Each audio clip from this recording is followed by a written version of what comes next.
ನೋಡಿ ಯಾವ ಥರ ಬಂದಿದೆ ನೋಡಿ. ವಿತಾ ಫ್ಯಾಮಿಲಿಗೆ ನಿಮಗೆಲ್ಲರಿಗೂ ಸ್ವಾಗತ. ಇವತ್ತು ಒಂದು ತಿಂಡಿ ರೆಸಿಪಿಯನ್ನು ನಿಮ್ಮ ಜೊತೆಗೆ ಶೇರ್ ಮಾಡ್ತಾ ಇದ್ದೇನೆ.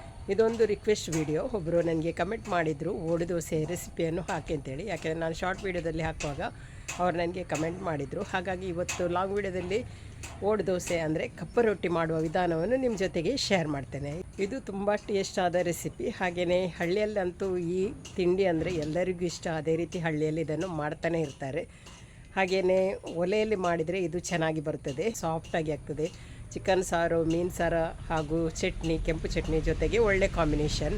ಬನ್ನಿ ಇವಾಗ ಇದರ ರೆಸಿಪಿಯನ್ನು ಸ್ಟಾರ್ಟ್ ಮಾಡೋಣ.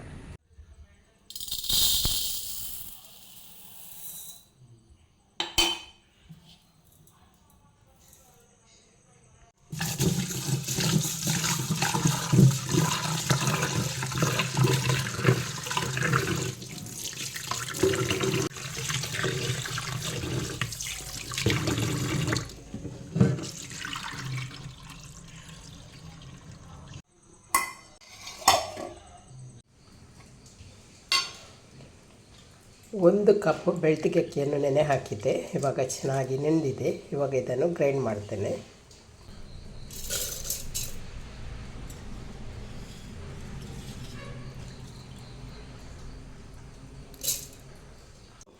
ಇವಾಗ ಒಂದು ಕಪ್ ಅಕ್ಕಿಗೆ 1 ಕಪ್ ಅನ್ನವನ್ನು ಹಾಕ್ತೇನೆ.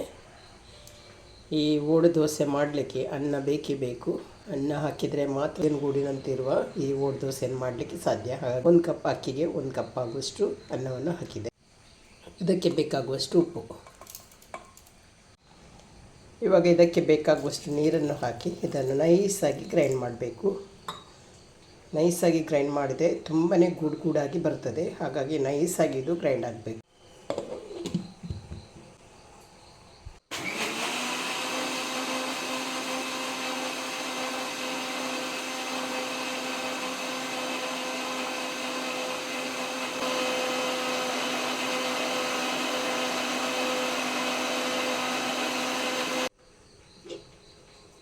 ನೋಡಿ ಇವಾಗ ಹಿಟ್ಟು ರೆಡಿ ಆಯಿತು. ನೈಸಾಗಿ ಗ್ರೈಂಡ್ ಮಾಡಿ ತಗೊಂಡಿದ್ದೇನೆ. ಇವಾಗ ಇದನ್ನು ಒಂದು ಪಾತ್ರೆಗೆ ಟ್ರಾನ್ಸ್ಫರ್ ಮಾಡ್ತೇನೆ.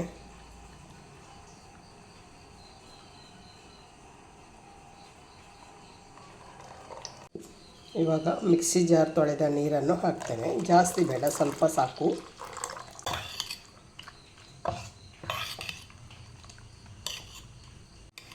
ಇವಾಗ ಇದನ್ನು ಚೆನ್ನಾಗಿ ಮಿಕ್ಸ್ ಮಾಡಬೇಕು. ಹಾಗೆಯೇ ಇದು ತುಂಬ ತೆಳು ಕೂಡ ಮಾಡಬಾರ್ದು. ನೀರು ದೋಸೆ ಹಾಗೆ ಮಾಡುವುದಲ್ಲ. ಹಿಟ್ಟು ಸ್ವಲ್ಪ ದಪ್ಪ ಇರಬೇಕು.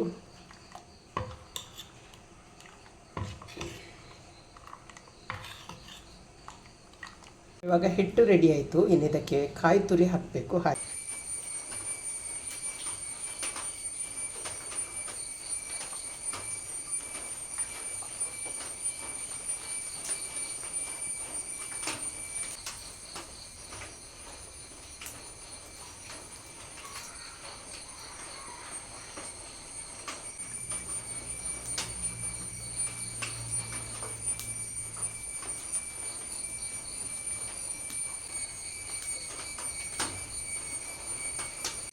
ಇವಾಗ ಬೆಂಕಿ ಮಾಡಿ ಆಯಿತು. ಈ ಓಡು ದೋಸೆ ಮಾಡಲಿಕ್ಕೆ ನಾವು ನೀರು ದೋಸೆಗೆ ಮಾಡುವಂಥ ಕಾವಲಿಯನ್ನು ಉಪಯೋಗಿಸೋದಲ್ಲ. ಇದಕ್ಕೆ ನೋಡಿ ಮಣ್ಣಿನದ್ದು ಈ ಥರದ ಒಂದು ಕಾವಲಿ ಬೇಕು. ನೋಡಿ ಇದು ಒಳ್ಳೆ ಕ್ವಾಲಿಟಿಯದ್ದು. ಹಾಗೆಯೇ ತುಂಬ ದಪ್ಪ. ಇದರಲ್ಲಿ ತೆಳು ಕೂಡ ಬರ್ತದೆ. ಆದರೆ ತೆಳುವಲ್ಲಿ ಮಾಡಿದರೆ ಅಡಿ ಬೇಗ ಹಿಡಿತದೆ. ಈ ಥರದ್ದು ದಪ್ಪದ್ದು ಸಿಕ್ಕಿದರೆ ನೀವು ತಗೊಳ್ಳಿ. ದಪ್ಪದಲ್ಲಿ ಮಾಡಿದರೆ ಅಡಿಯಷ್ಟು ಕಪ್ಪಗಾಗೋದಿಲ್ಲ. ಸ್ವಲ್ಪ ಹೊತ್ತು ಬಿಸಿ ಆಗಲಿಕ್ಕೆ ಜಾಸ್ತಿ ಟೈಮ್ ತೊಗೊಳ್ತದೆ. ಆದರೆ ತೆಳುವಾದರೆ ಬೇಗನೆ ಬಿಸಿ ಆಗ್ತದೆ. ಅದೇ ತೆಳುವಿಗಿಂತ ಈ ಥರದ ದಪ್ಪದ ಕಾವಲಿದ್ದರೆ ತುಂಬಾ ಒಳ್ಳೆಯದು. ನನ್ನಲ್ಲಿ 2 ಟೈಪ್ ಇದು ಕೂಡ ಇದೆ. ನಾನು ಹೆಚ್ಚಾಗಿ ಇವಾಗ ಇದನ್ನೇ ಯೂಸ್ ಮಾಡ್ತೇನೆ. ಯಾಕೆಂದರೆ ಇದರಲ್ಲಿ ಅಡಿಯಷ್ಟು ಕಪ್ಪಗಾಗೋದಿಲ್ಲ. ತೆಳುವಾಗಿರೋದರಲ್ಲಿ ಬೇಗನೆ ಕಪ್ಪಗಾಗಿ ಬಿಡ್ತದೆ. ಇವಾಗ ನೋಡಿ ಕಾವಲಿ ಈ ಥರ ಇದೆ. ಇದನ್ನು ಇನ್ನು ಬೇಗನೆ ನಾನು ಬಿಸಿ ಮಾಡಲಿಕ್ಕೆ ಇಡ್ತೇನೆ. ಇದು ಇವಾಗ ಚೆನ್ನಾಗಿ ಬಿಸಿ ಆಗಬೇಕು.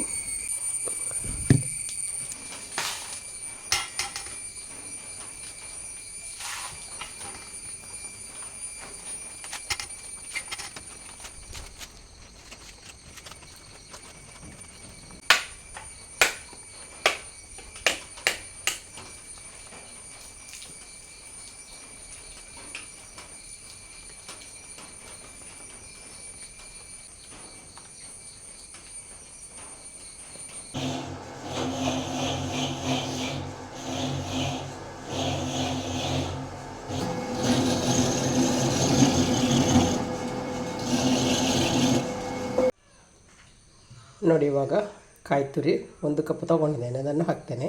ಕೆಲವರು ಕಾಯಿ ತುರಿ ಹಾಕದೇ ಮಾಡ್ತಾರೆ, ಆದರೆ ನಮಗೆ ಕಾಯಿ ತುರಿ ಹಾಕಿದರೆ ತುಂಬ ಇಷ್ಟ, ತಿನ್ನಲಿಕ್ಕೆ ಸ್ವಲ್ಪ ಟೇಸ್ಟ್ ಆಗ್ತದೆ. ಹಾಗೆ ಇವಾಗ ಕಾಯಿ ತುರಿಯನ್ನು ಹಾಕಿ ಆಯಿತು. ಇನ್ನಿದಕ್ಕೆ ಸೋಡಾ ಅದೆಲ್ಲ ಏನು ಹಾಕಬೇಕು ಅಂತಿಲ್ಲ, ಗ್ರೈಂಡ್ ಮಾಡೋದು ಡೈರೆಕ್ಟಾಗಿ ನಾವು ದೋಸೆಯನ್ನು ಮಾಡೋದು, ಅಂದರೆ ಓಡು ದೋಸೆಯನ್ನು ಮಾಡೋದು. ನೋಡಿ ಇವಾಗ ಈ ಥರ ಆಯಿತು ಹಿಟ್ಟು. ಹಾಗೆ ಕಾವಲಿ ಬಿಸಿ ಮಾಡಲಿಕ್ಕೆ ಇಟ್ಟಿದೆ, ಕಾವಲಿ ಕೂಡ ಇವಾಗ ಬಿಸಿಯಾಗಿದೆ. ಇವಾಗ ಕಾವಲಿ ಬಿಸಿಯಾಗಿದೆ. ಹಾಗೆಯೇ ಈ ಹಿಟ್ಟನ್ನು ನಾವು ಈ ಥರ ಮಿಕ್ಸ್ ಮಾಡ್ತಾನೇ ತೆಗಿಬೇಕು, ಇಲ್ಲಾಂದರೆ ಕಾಯಿ ತುರಿ ಮೇಲ್ಗಡೆ ನಿಲ್ತದೆ. ಇವಾಗ ನೋಡಿ ಚೆನ್ನಾಗಿ ಮಿಕ್ಸ್ ಮಾಡಿ ಈ ಥರ ತೆಗೆದ್ರೆ ಆಯಿತು. ಇವಾಗ ಓಡು ದೋಸೆ ಕಾವಲಿ ಕೂಡ ಬಿಸಿಯಾಗಿದೆ. ಚೆನ್ನಾಗಿ ಬಿಸಿ ಆದಮೇಲೆ ನಾವು ಹಿಟ್ಟನ್ನು ಹಾಕಬೇಕು. ನಿಮಗೆ ಎಷ್ಟು ದೊಡ್ಡದು ಬೇಕೋ ಅಷ್ಟು ದೊಡ್ಡದು ಮಾಡ್ಬೋದು, ಚಿಕ್ಕದಾದರೆ ಚಿಕ್ಕದು ಕೂಡ ಮಾಡ್ಬೋದು.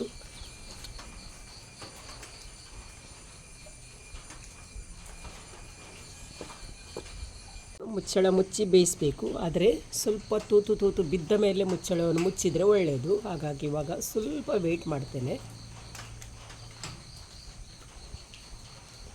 ಇವಾಗ ನೋಡಿ ತೂತು ಬೀಳಲಿಕ್ಕೆ ಸ್ಟಾರ್ಟ್ ಆಯಿತು. ಇವಾಗ ಮುಚ್ಚಳವನ್ನು ಮುಚ್ತೇನೆ. ಇವಾಗ ಮುಚ್ಚಳ ತೆಗೆದು ನೋಡೋಣ ಬೆಂದಿದ ಅಂಥೇಳಿ. ನೋಡಿ ತುಂಬಾ ಗೂಡಾಗಿ ಎಷ್ಟು ಚೆನ್ನಾಗಿ ಬಂದಿದೆ ನೋಡಿ. ಇವಾಗ ಇದು ಆಗಿದೆ, ಇದನ್ನು ತೆಗಿತೇನೆ.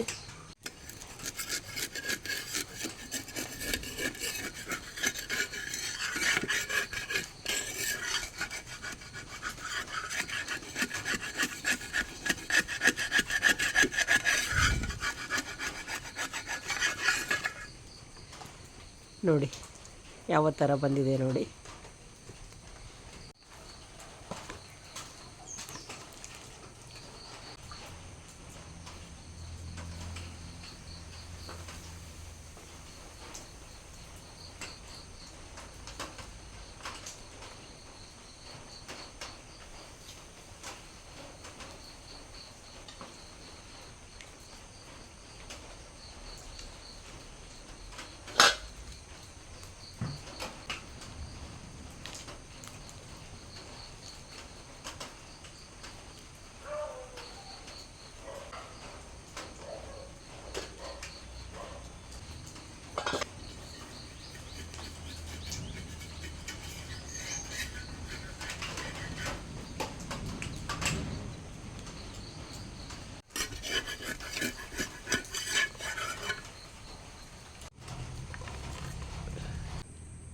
ಇವಾಗ ದೋಸೆ ಮಾಡ್ತಾ ಇದ್ದೇನೆ. ಹಾಗೆ ಇನ್ನೂ ಕೂಡ ಒಂದು ದೋಸೆ ಮಾಡಲಿಕ್ಕಿದೆ, ಅದರೊಳಗೆ ಇವಾಗ ಚಟ್ನಿ ಆಗಬೇಕು. ಇವತ್ತು ನಾನು ಕೆಂಪು ಮೆಣಸಿನ ಚಟ್ನಿ ಮಾಡ್ತೇನೆ. ಈ ಓಡು ದೋಸೆಗೆ ಕೆಂಪು ಮೆಣಸಿನ ಚಟ್ನಿ ಒಳ್ಳೆ ಕಾಂಬಿನೇಷನ್, ಹಾಗಾಗಿ ಕೆಂಪು ಮೆಣಸಿನ ಚಟ್ನಿ ಮಾಡ್ತೇನೆ. ಅಥವಾ ಮೀನು ಸಾರು, ಚಿಕನ್ ಸಾರು ಅದೆಲ್ಲ ಕೂಡ ಒಳ್ಳೆ ಕಾಂಬಿನೇಷನ್.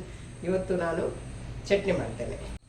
ಮೊದಲಿಗೆ ಇಲ್ಲಿ ಮೆಣಸನ್ನು ಸ್ವಲ್ಪ ಈ ಥರ ಫ್ರೈ ಮಾಡ್ತೇನೆ. ಒಲೆಯಲ್ಲಿ ಮಾಡ್ಬೋದು, ಗ್ಯಾಸಲ್ಲಿ ಕೂಡ ಈ ಥರ ಫ್ರೈ ಮಾಡ್ಬೋದು. ಜಾಸ್ತಿ ಫ್ರೈ ಮಾಡಬೇಕು ಅಂತಿಲ್ಲ, ಸ್ವಲ್ಪ ಬಿಸಿ ಆದರೆ ಸಾಕು. ನೋಡಿ ಬಿಸಿ ಮಾಡಿದೆ, ಇದನ್ನು ಇವಾಗ ಹಾಕ್ತೇನೆ. ಚಿಕ್ಕದು 3 ತೊಗೊಂಡಿದ್ದೇನೆ, ದೊಡ್ಡದಾದರೆ 1 ಅಥವಾ 2 ಸಾಕಾಗ್ತದೆ. ಇವಾಗ ಇದಕ್ಕೆ ಕಾಯಿ ತುರಿ ಹಾಕ್ತೇನೆ, ಸ್ವಲ್ಪ ಹುಣಸೆಹಣ್ಣು, ಇದಕ್ಕೆ ಬೇಕಾದಷ್ಟು ಉಪ್ಪು, ಹಾಗೆಯೇ ಸ್ವಲ್ಪ ನೀರು. ಇವಾಗ ಇದನ್ನು ನೈಸಾಗಿ ಗ್ರೈಂಡ್ ಮಾಡಬೇಕು. ನೋಡಿ ಚಟ್ನಿ ರೆಡಿ ಆಯಿತು. ನೋಡಿ ಒಂದು ರುಚಿಯಾದ ಹಳ್ಳಿ ರೆಸಿಪಿ ರೆಡಿ ಆಯಿತು. ಹಳ್ಳಿಯಲ್ಲಿ ಹೆಚ್ಚಾಗಿ ಮಾಡ್ತಾರೆ, ಒಲೆಯಲ್ಲಿ ಮಾಡೋದು. ನೀವು ಅಂದ್ಕೊಳ್ಳುವಿರಿ ಇವಾಗ ನಿಮಗೆ ಆಗ್ಬೋದು ಒಲೆ ಇಲ್ಲದಿದ್ದರೆ ಹೇಗೆ ಮಾಡೋದು ಅಂತೇಳಿ. ದಪ್ಪ ಕಾವಲಿ ಇದ್ದರೆ ಗ್ಯಾಸ್ ಒಲೆಯಲ್ಲಿ ಕೂಡ ಮಾಡಲಿಕ್ಕೆ ಆಗ್ತದೆ, ಆದರೆ ಒಲೆಯಲ್ಲಿ ಮಾಡಿದಷ್ಟು ಚೆನ್ನಾಗಿ ಬರ್ತದೆ ಅಂತ ಹೇಳಲಿಕ್ಕೆ ಆಗೋದಿಲ್ಲ.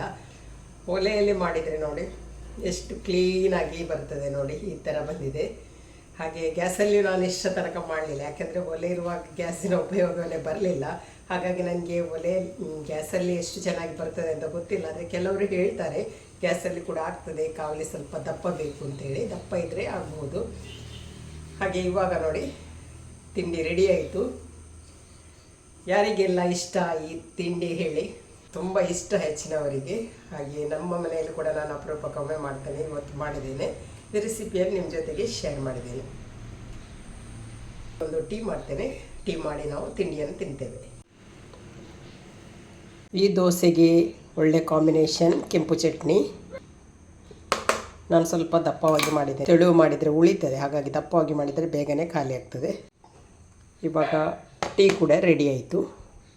ಇವಾಗ ನೋಡಿ, ರುಚಿಯಾಗಿ ಹಳ್ಳಿಯಲ್ಲಿ ಹೆಚ್ಚಾಗಿ ಮಾಡುವ ಈ ಒಂದು ಕಪ್ಪ ರೊಟ್ಟಿ ಓಡ್ ದೋಸೆ ಅಂತ ಹೇಳ್ತೇವೆ, ಇದು ರೆಡಿಯಾಗಿದೆ. ಹಾಗೆ ಇನ್ನು ನಾವು ಟೀ ಕುಡಿತೇವೆ. ಇವತ್ತಿನ ಈ ಒಂದು ಸಿಂಪಲ್ ಆದ ಕಪ್ಪ ರೊಟ್ಟಿಯ ವಿಡಿಯೋ ನಿಮಗೆ ಇಷ್ಟ ಆಗಿದೆ ಅಂತ ಅಂದ್ಕೊಳ್ತೇನೆ. ಇಷ್ಟ ಆದರೆ ಲೈಕ್ ಮಾಡಿ, ಶೇರ್ ಮಾಡಿ, ಅದೇ ರೀತಿ ಸಬ್ಸ್ಕ್ರೈಬ್ ಮಾಡೋದರ ಮೂಲಕ ಚಾನಲ್ಗೆ ಸಪೋರ್ಟ್ ಮಾಡಿ. ಇನ್ನೊಂದು ವಿಡಿಯೋದೊಂದಿಗೆ ಸಿಗ್ತೇನೆ. ಅಲ್ಲಿ ತನಕ ಬಾಯ್.